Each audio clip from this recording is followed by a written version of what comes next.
nobody gave Anthony Weiner a chance when he was considering running for mayor. People couldn't even quite believe that he was considering running for mayor.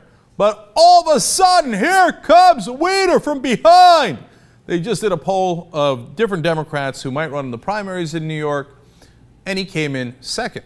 Now, Christine Quinn is ahead, 26%, but Anthony Weiner is right behind her. He came in second at 15%, and the other Democrats who were thought to be contenders have dropped off behind Weiner. He said, "Get thee behind me, get thee behind me."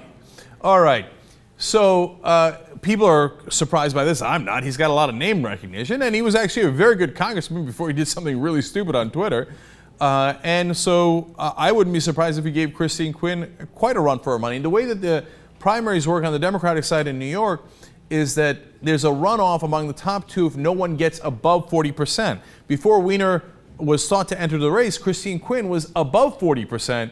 Now she's all the way down at 26%, nowhere near that threshold. They might have a runoff. If they do, he's in the ball game.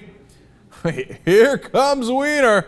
So he, of course, is going to do what all politicians who got caught in any kind of sex scandal. And mind you, it's deeply embarrassing, right? He showed his junk over Twitter. But it's actually, if you think about it, the lamest and the smallest sex scandal you could be involved in. Nobody's accused him of actually having sex with those women. Nobody's accused him of doing anything illegal.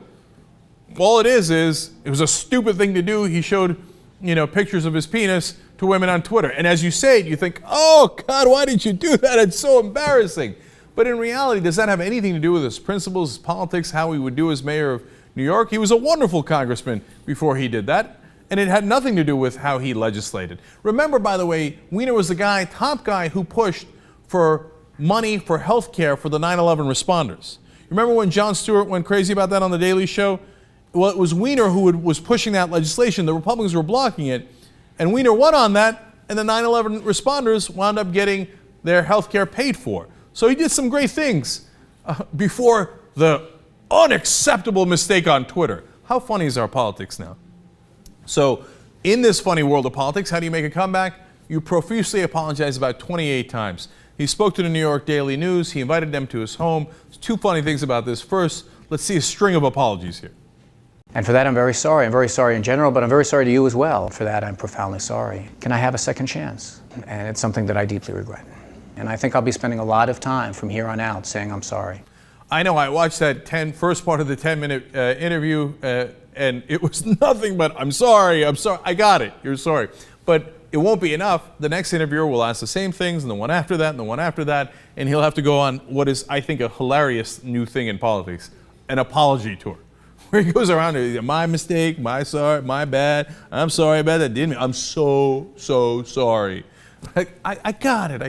The other funny part of it, I don't know if you noticed, it was in his house, and they had the camera set up to shoot inside his kid's room, in the background, right? The message that they're sending out is Anthony Weiner is a totally different guy now. He's a family man. Don't remember the junk on Twitter. Remember, he's a good, changed man now, and he is so sorry. Well, it's partly working because his polls are going up.